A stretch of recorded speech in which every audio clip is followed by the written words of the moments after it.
Orders of the day. Affaires émanant des députés, reprise du débat en deuxième lecture du projet de loi S-227, loi sur la Journée canadienne de l'alimentation. Et je pense que c'est l'honorable député de Berthier-Masquinongé. Merci, M. le Président. Il est beau. Oui, il est beau et de retour. Ça fait plaisir de m'adresser à vous aujourd'hui pour ce projet de loi.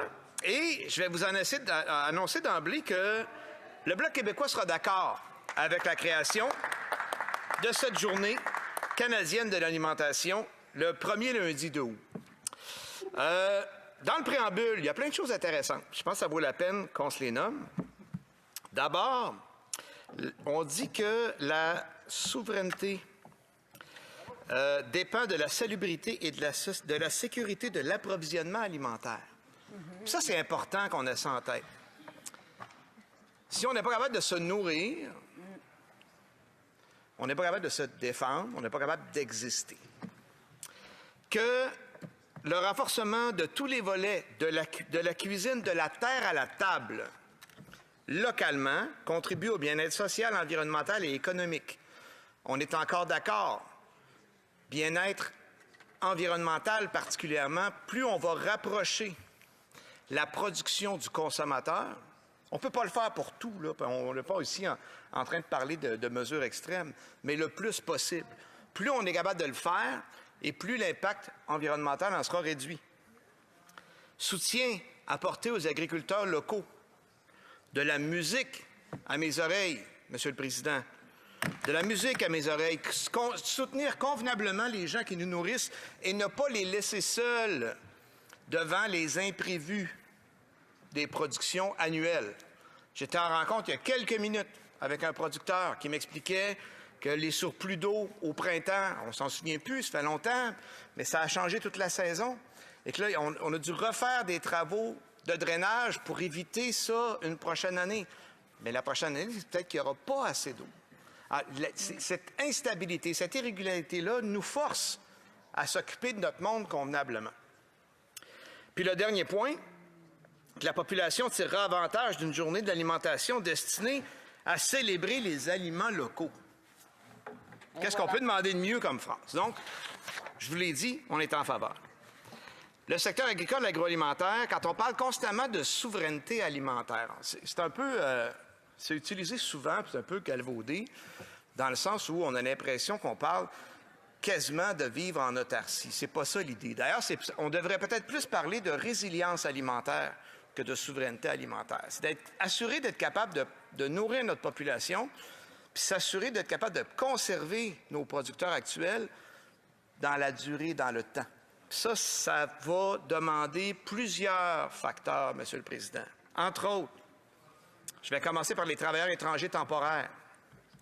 On le sait, notre production agricole est dépendante maintenant de cette main-d'œuvre essentielle et précieuse. Et c'est une belle façon aussi de redistribuer la richesse dans le monde. Ces gens-là, quand ils retournent chez eux, ils ont fait un revenu intéressant, puis ils amènent une richesse, un dynamisme différent. Et c'est du gagnant-gagnant, parce que nous aussi, nos productions peuvent se réaliser. Sinon, les productions vont rester dans le champ. Mais il faut qu'on se déniaise, Monsieur le Président. Ça fait des années qu'on dit que ça ne fonctionne pas, puis ça ne fonctionne pas encore.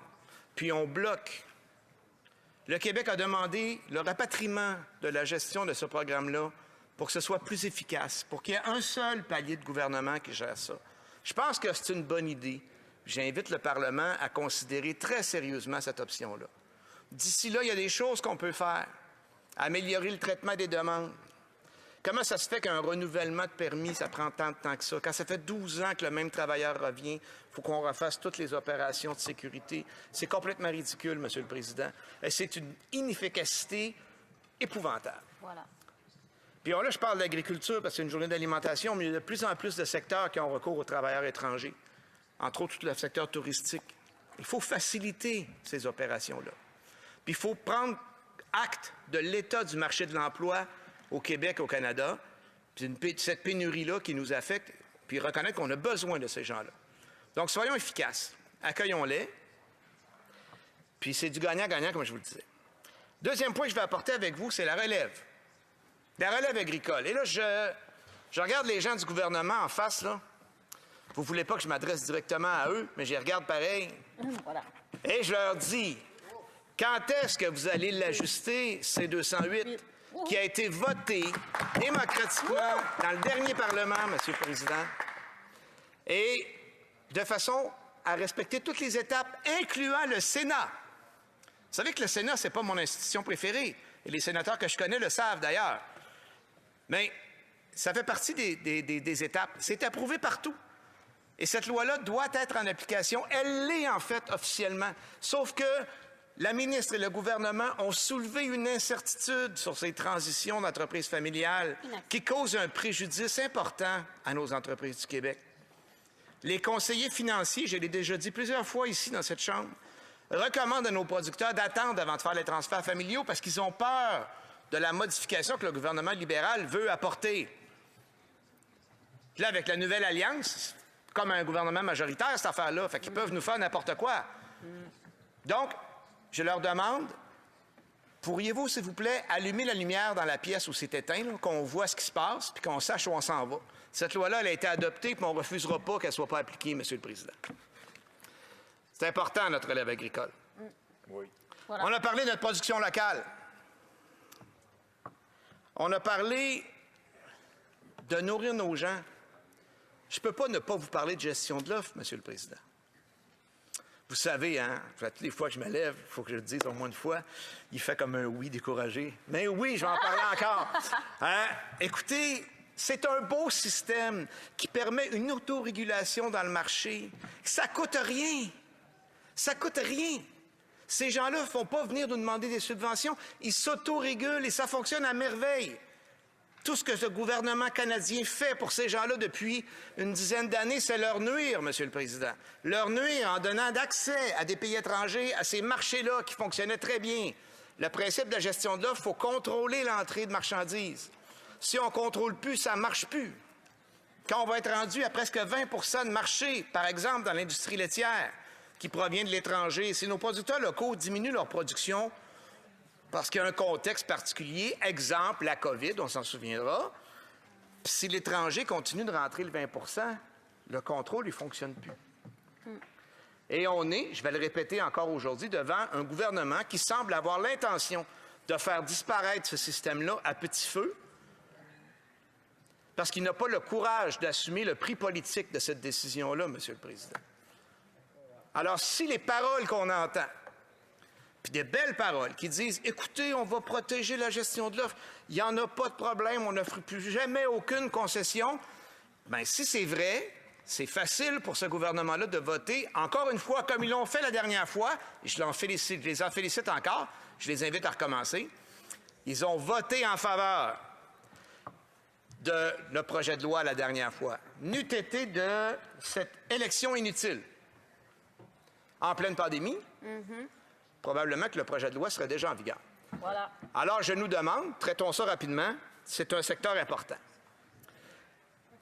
On parle d'environnement dans la motion, Monsieur le Président. Les gens, de plus en plus, veulent manger aussi des produits sains, de plus en plus des produits biologiques, ce qui n'exclut pas les autres produits, ça n'exclut pas les autres techniques. Mais je pense qu'il faut faire attention à notre filière bio. Puis faire attention à notre filière bio, ça veut dire continuer à identifier les aliments qui ont été modifiés génétiquement, même avec les nouvelles techniques. Puis ça, vous savez, on a eu une petite controverse récemment. On n'est pas opposé à l'innovation au Bloc québécois, mais on est en faveur de la transparence. Il faut que les gens puissent décider ce qu'ils mangent. Il faut avoir l'information quand on mange quelque chose, Monsieur le Président. Chose qui serait intéressante à mettre en place, là. Je vous ai déjà, on parle de notre production locale, mais c'est sûr qu'on fait du commerce international, puis on va toujours continuer à en faire. La fameuse réciprocité des normes. Oui. Pourquoi on laisse rentrer des produits qui ne répondent pas aux mêmes normes que ce qu'on exige à nos producteurs? Il y a quelque chose dans cette logique-là qui ne fonctionne pas, Monsieur le Président. Et pourquoi on ne permet pas à nos consommateurs de bien pouvoir identifier ce qu'ils achètent? Je vous lance le défi d'identifier de où provient le poulet dans votre pâté au poulet congelé que vous allez acheter à l'épicerie demain. Ferez l'exercice pour le faire. C'est pas facile. Un étiquetage adéquat sur la provenance des aliments. Pour ça, ça prend une traçabilité, Monsieur le Président. Puis il y a des entreprises qui ont des innovations intéressantes à proposer. J'ai ma collègue qui est au comité des pêches aussi qui travaille là-dessus. Donc, ce sont des belles pistes. Je comprends par le gestuel de mon président que mon temps est terminé. Donc, je vous invite à adopter ça dans la joie et la l'allégresse. Voilà. Merci. On termine. Je veux simplement remercier mon honorable collègue pour soulever la gestion d'œuvre, parce que c'est très important pour les producteurs en Nouvelle-Écosse. Donc, je vous invite n'importe quand pour venir visiter les miennes. Continuing debate, the honourable member for Skeena Balk.